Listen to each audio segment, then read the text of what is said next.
Hi everyone, how are you doing? I am back in the gorgeous British sunshine. Just noticed my hair's all over the place. Never mind. I'm very happy today. I really am very happy. The sun is out, the birds are tweeting. I've done all my beautiful animals and I've been practicing what I preach. It is only, what is the time? It's 9:15 in the morning and I have already done loads of things that really light me up. Mainly involving doing things with my animals, getting out in nature, doing some exercises, just signed myself and my daughter, well, she's just signed us up for a new class. So that's exciting. I haven't done that for ages. So I am back today. Can you believe it? This is session 8 of the Manifest book club. And for those of you joining us for the first time, I am reading through Manifest 7 Steps to Living Your Best Life by the amazing Roxie Nafousi. And all Roxie's links and the links of where to get the book will be in the description box below. Now, for anyone, if you're seeing this video for the first time, this is the 8th in the series. So I'm doing a book club series on this, where I am reading through different sections each week. You can do them in any order, but it's going to make most sense to begin with if you start at number 1 and go from there. So please do go back, and the link to the full series will be below. There's a playlist to make it easy for you. And as I've said before, the reason I'm doing this is manifesting is a hugely important of my life, part of my life has been for ages, along with meditation. And what I wanted to do when my daughter found this book, I just thought it was such a lovely book, so well articulated, and really great reminders in there about how to take us through some simple steps to keep us on track. So even though I've been manifesting for ages, it's very easy to get into bad habits. And I just find this book a really great way to just bring me back on track, get me focusing on what I do want, and some really good tips in there. So we are starting today on step 4, overcoming tests from the universe. And this is on page 89. For those of you concerned that last time we finished on page 85, pages 86 and 87 and 88 are just the blank pages linking the different sections. So don't panic, we haven't missed any out. And as usual, I'm going to be reading through and adding a few little bits of my own. So let's get started. Just going to have a lovely chat. Save my echinacea tree before. Right, I am ready and raring to go. So we're starting on page 89 for those of you that have got this lovely book and are reading along with me. On any manifesting journey, you will be presented with tests from the universe that you must overcome before you can progress any further. They come into your life to test your self-worth and your trust in the manifesting process. Tests can come in the form of obstacles, people, or challenges, or as something that asks you to settle for less than you deserve. I had experience of this weekend. This step is an extension of step 3, align your behavior. See page 61. In overcoming tests from the universe, you align your behavior with the high self-worth and learn to trust in the power of manifesting. The easiest way for me to explain what a test from the universe looks like is to give you some examples. Let's imagine that you want to manifest your perfect partner. Before you meet the one, you will likely be presented with a test from the universe to overcome first. The test is there to see how worthy you really believe you are of attracting them into your life. In this scenario, the test may come in the form of the X. The reappearance of an X is often accompanied with that enticing feeling of familiarity. They present you with an easy opportunity to head back towards something that feels comfortable even though it isn't right for you. The choice here is this. Do you invest your time and energy into something that you already know doesn't work, or do you stay committed to your future and make a choice to physically, and more importantly, energetically, walk away from your past and close the door firmly behind you? The test of the X is so common that I often tell people that if a previous partner suddenly reappears in their life, they can be sure that their soulmate is close behind, if the test is passed, of course. There is something incredibly liberating and empowering about being able to say to yourself, I'm officially closing the door to my past. But to do this properly, you must do it fully. I've heard so many men and women tell me they are not invested in the idea of getting back with their ex, but then they continue to message them or see them casually. They are leaving the door open. They do it because it provides them with comfort, connection, attention, validation, and distraction. But engaging with someone that isn't right for you, no matter how casual you think it is, will block your path to manifestation. This is because engaging with it says to the universe, I don't trust that what I really want is coming, or I need to find my self-worth in someone else, in which case you will continue to attract what matches both your doubt and low self-worth.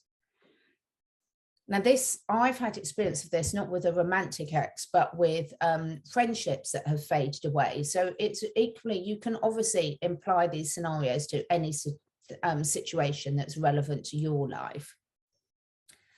Finding closure within yourself on an energetic level is the most powerful and effective way to clear space for what is meant to enter your life.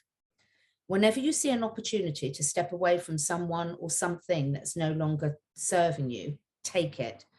You must clear the path so that you can meet your future self with ease.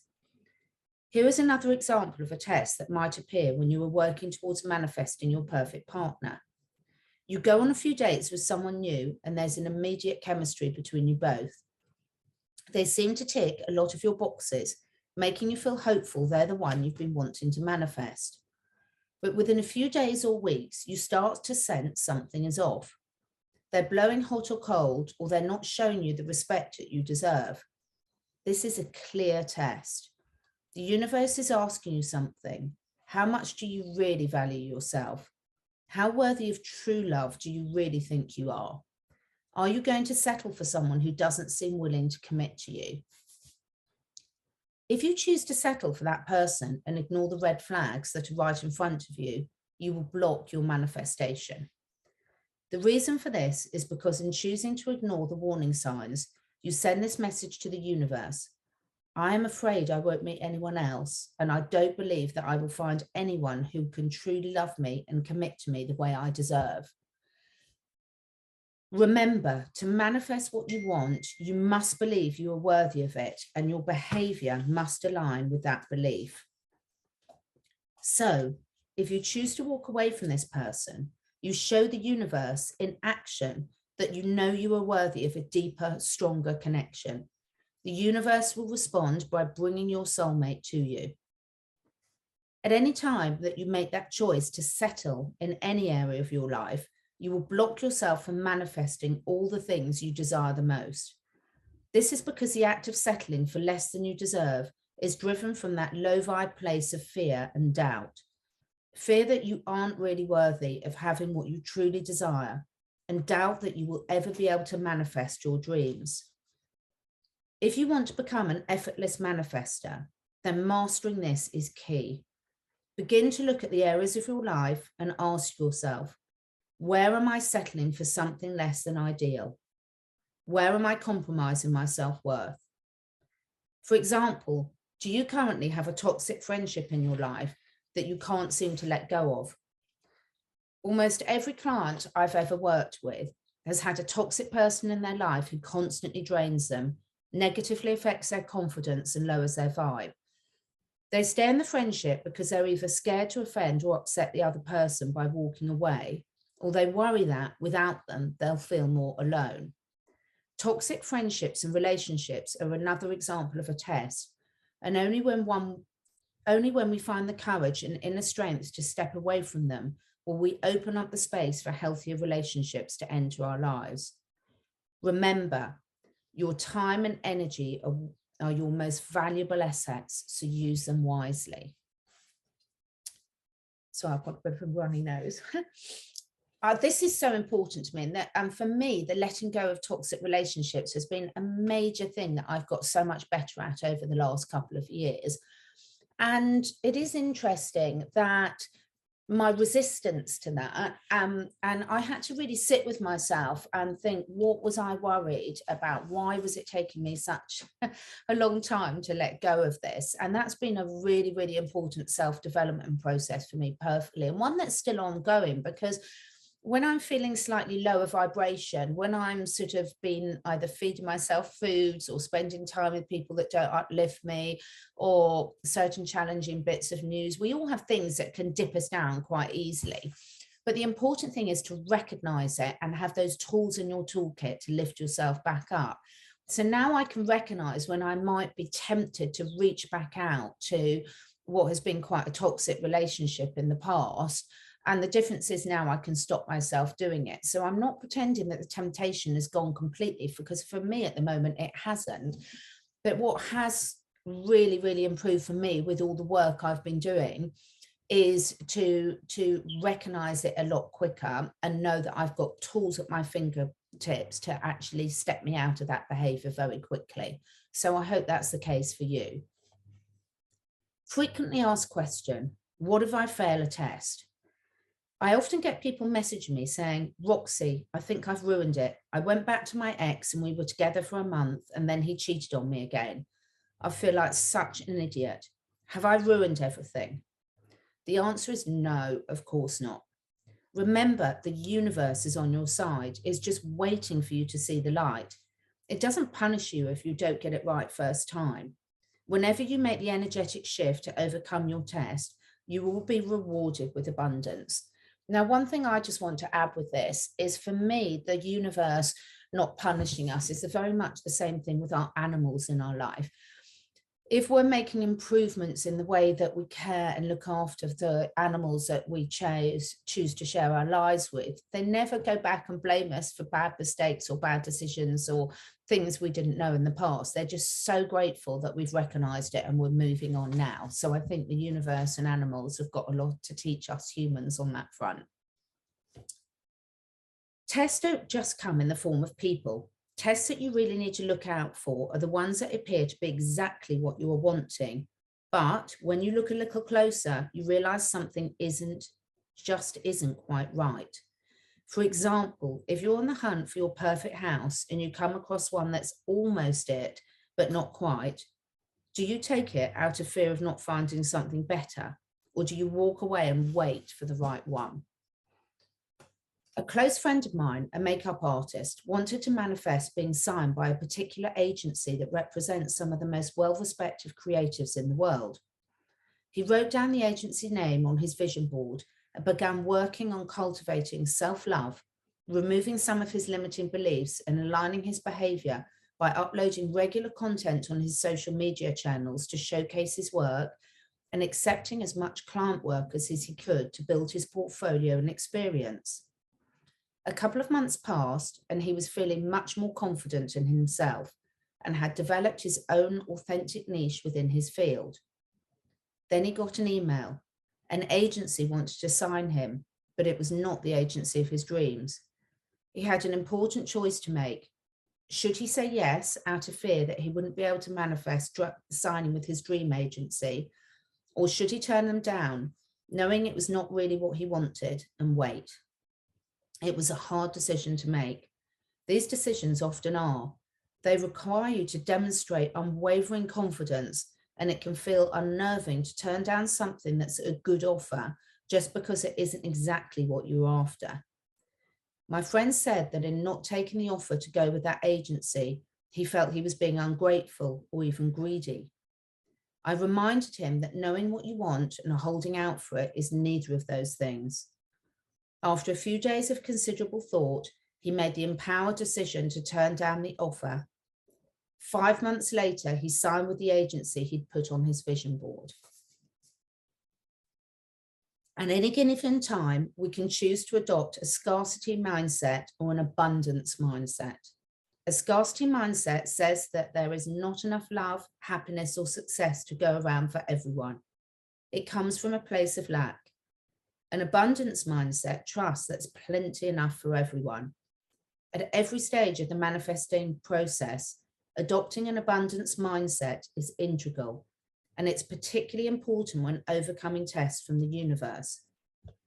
Whenever a test appears, you can choose to respond from a scarcity mindset, there's not enough to go round, or an abundance mindset, there's more than enough for everybody and there's an abundance of opportunity. Imagine you're in search of your perfect pair of jeans. You walk into a shop and see a gorgeous pair on a hanger in front of you. You optimistically head to the changing rooms to try them on. When you do, you realize they aren't quite right for you. At that point, because you know there's abundance of differently styled jeans in the world, you would quite happily put those ones back on the hanger and continue your search for the perfect pair. You wouldn't waste time thinking, there's only a handful of jeans in the world, so I'd better take these in case I can't find anything better. You have to apply this abundance mindset to everything in your life to be able to manifest the things you truly desire. Put back the things that aren't right for you, and you know that you are worthy and deserving of having the things that you are. This is so, so important. You know, all sorts of people often talk about if you're going to bring new exciting things, whatever they are, into your life, whether it's a partner, a job, a house, a new animal, a vegetable garden, a car, a new career, whatever it might be, it's so important to create space in your life to let that come in. And this is something that really works for me. When I let go of toxic relationships, of giving clothes away that I'm really not going to wear, of getting things in the garden, getting rid of, clutter, old furniture I don't want anymore, then it's amazing how quickly the universe fills that with what you really want. So this is a trusting process. And like anything, the more we do it, the more our trust builds and the easier and easier it gets. So, as well as being stuck in a scarcity mindset, one of the reasons we often fail tests from the universe is because our impatience gets the better of us. I've done that before. When we want something, we can sometimes ignore the details of our vision and go for the next best thing if that means we have it more quickly. For example, have you ever redecorated your house or your office? If so, you'll know that lead times for buying key pieces of furniture can be months because they're often made to order, especially if you're looking for something particularly unique or special. So in the process of refurbishing your space, you're always met with a choice. Do you find something else that isn't quite perfect but will arrive sooner? Or do you wait patiently so that you can create the perfect interior space that matches your vision you originally had in mind? Manifesting your best life is a little bit like refurbishing your home. Sometimes you have to wait just a little longer than you hoped so that you can create the perfect space to live in. The space that you've always dreamed of, the space you first created on your vision board. When things don't go your way. Other types of tests we're presented with are challenges we face when things either don't go as we have planned or we face rejection. It could be a trip that you've been looking forward to being cancelled, an offer on a flat or house falling through, an unexpected bill coming through the post, not getting into the university you applied for, or learning that a potential love interest has met someone else. All these situations have the potential to derail you and quickly rock your confidence and your trust in the manifestation process. But here's what you need to know. When things don't go the way you hope they would, you are in fact being given your greatest opportunity to show up for yourself whilst building inner strength, resilience, and courage. Imagine that you're an actor wanting to manifest a lead role in a TV series. Your manifesting journey might look something like this. On your vision board, you write down the genre of the show you want to appear in, the channel you want to be on, the salary you would like to receive per episode, perhaps even the director of the show. You then work on identifying and removing fear and doubt, and you align your behavior by investing in acting lessons, committing time and energy to your auditions, and being proactive in spending time with other people in the industry who you can learn from. Then your agent calls with the perfect role. You think, oh my goodness, this is it. You give the audition everything you've got, wait patiently, and then they call and say you didn't land the job. You inevitably feel crushed. After you've processed your disappointment, you have a choice. Do you allow this to strip you of all your confidence and undo all the hard work you've put in? Or do you accept that it simply wasn't the right fit for you, stay in your power and move forward? To put it simply, do you choose to lose faith, or do you choose to trust that there's something better out there for you? I'm going to keep going because we've only got a few more pages left, and I think this is an important flow. Sometimes when things are falling apart, they're really falling into place. When I first decided to launch my own podcast series, The Moments That Made Me, in which I ask each of my guests to take me through 3 of the defining moments that shaped their lives, I had to first reach out to people to see if they would like to be guests. I know that feeling. This was something that terrified me from the outset. Would people think I was annoying for asking them? Would anyone say yes? Would the podcast be a total failure? I'd always been so scared to ask people for favors out of a fear of being judged or rejected. But the podcast was important to me, so I knew I had to step out of my comfort zone and just go for it. So I got out a pen and paper and wrote a list of all the people I had connections to and could reach out to. The first person I messaged was a very well-known celebrity who was a judge in a reality show at the time. I texted them nervously and asked if they would like to be a guest. I got a reply straight away. I opened it and it said something along the lines of them being sorry, but they wouldn't feel comfortable showing their personal life, so wouldn't be able to help me on this project, but wish me good luck. I remember feeling sick to the stomach. I immediately felt so embarrassed that I had asked them, and I took their response as complete rejection. Then I remembered that I had a choice. I could choose to let it derail me and my confidence to stop the journey before it even began, or choose to acknowledge that this was simply a test from the universe for me to overcome. I reframed my thinking. This person's decision not to share their story was not a personal rejection. It was completely valid and understandable reason, and it did not mean that everyone I asked would have the same response. In that moment, I sent out messages to 5 more people. They all said yes. And by the end of 2020, I had recorded 28 episodes, the exact number of episodes I put on my vision board at the start of the year. I honestly couldn't even tell you why I chose this figure. I just did. And then in May 2021, the billboard for my podcast was putting on 90 advertising boards all around London. Seeing my podcast advertised around the city was so incredibly special, and I was bursting with pride. If I hadn't stepped out of my comfort zone and then overcome the test put in front of me, it would never have been possible. I personally know that. I've reached out to lots of people to be on my YouTube channel, and quite a few of them have never got back to me or never responded. And it can easily dent your confidence. But then other people have responded and have come back. What I'm realizing is that all in perfect timing. So I am going to spend some of my time this afternoon updating my list of who I want to be on my channel. Watch this space. The Russian philosopher Helena Blavatsky is thought to have been one of the first people to write about manifesting back in the late 19th century.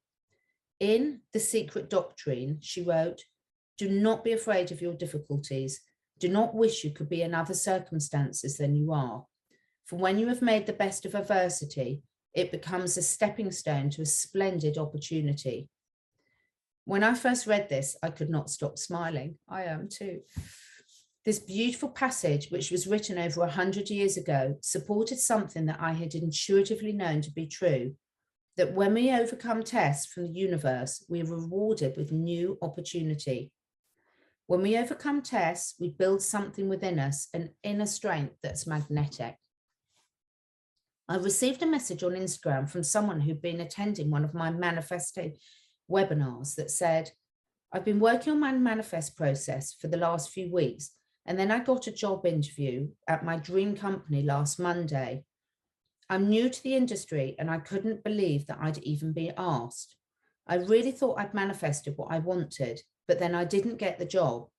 I feel so lost and broken and I don't know what to do." I felt for her. The feeling of disappointment after days of weeks of experiencing the hopeful excitement can feel so painful. But again, there was a choice to make. She could choose to give up, to wallow in the low vibe feeling of rejection, or she could choose to reframe her internal response. She could instead choose to say, wasn't it incredible that as someone new to the industry, I was able to manifest an interview for a dream role so quickly? I can take real value from what I learned in the interview preparation and in the interview itself, and that will benefit me when I find the perfect role for me. This is a high vibe, empowered response to rejection. I offered her a new perspective and explained that this was all part of the process. I encouraged her to recognize the test, reframe her thinking, and keep her vibe high by listening to some career affirmations every night before bed. She messaged me 3 weeks later saying, I just want to thank you so much for helping me reframe things when I messaged you before. I've actually managed to achieve all that I wanted since your last manifesting workshop. Despite the initial doubt and frustration, plus not seeing the rewards as quickly as I would have liked to, what I've learned has paid dividends. I'm on my way to my new job for an induction and I start tomorrow. Sometimes the universe knows you are worth more than the thing you desire. It doesn't give you the things that you want because it wants to give you something better. Trust that the universe is always looking out for your best interest. If the person you've been seeing ghosts you for 4 months into your relationship, then accept they were not for you. If a plan is cancelled at the last minute, it wasn't meant to be. Manifesting is sometimes about dusting yourself off, standing tall, and taking whatever value you can from the experience, knowing that there's always a lesson to be learned and something greater on the other side. I use the word choose a lot in this book, and that's because our power to choose is one of our greatest manifesting tools. We can choose what visions we create, what thoughts we attach to, who we spend time with, how we invest our energy, what behavior we accept from others, what fears and doubts we let go of, and how we respond to tests from the universe. The choices you make determine who you become and what you manifest into your life. If you're on your manifesting journey, become aware of tests. When they present themselves to you, do not allow them to lower your vibration and take you off course. Use them to strengthen your manifesting power by showing the universe that you value yourself and that you believe you are worthy of receiving abundance into your life. Stand up for yourself when you need to. Say no to enticing opportunities if they don't fill all the requirements. Stay strong when faced with rejection and trust that everything will work out just as it's supposed to. One of my favorite quotes is, sometimes you win, sometimes you learn. It reminds me that everything has the potential to teach us something valuable. Instead of seeing things as going wrong or going right, you can see everything as an opportunity for learning, expansion, and growth. That is why this step is my personal favorite. When you're able to see challenges as nothing more than tests that you can overcome, you begin to let go of so much unnecessary stress and instead begin to ride the waves of life with so much more ease and fluidity. That ease enables you to raise your vibe and empowers you to manifest even more powerfully and effortlessly. So we've just got up to page 99, the end of step 4, and next week we'll be moving on to step 5, embracing gratitude without caveats. So quite honestly, that is my favorite section. I think what we can learn by embracing our challenges, embracing when things don't come our way when we think they should, is what really defines us as people. And boy, oh boy, have we all been doing this over the last couple of years. Roxie, if you ever listen to this, I am really grateful. Firstly, orange is my favorite color. I love this book. Everything about just holding it just feels wonderful. You can see all my notes, the pages all the way through it. I love it.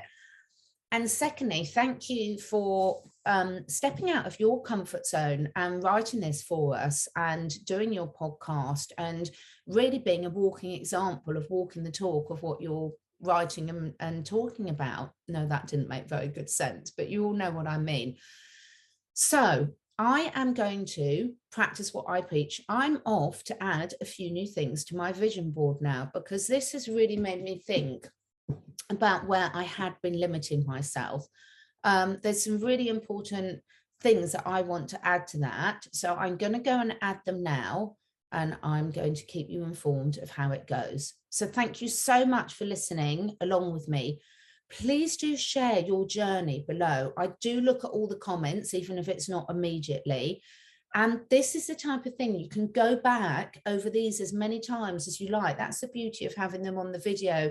And hopefully you've all got your copy of the books or are ordering it, because there's great little pages in the books to make notes. But the beauty of this isn't just a one-step do it. We can go back and remind ourselves, because each time we read or listen to something, we will be in a different place. We'll have taken on new lessons. So therefore we'll get something new out of it. Thanks so much. And I will be back with more next week, and I will let you know how I've been doing.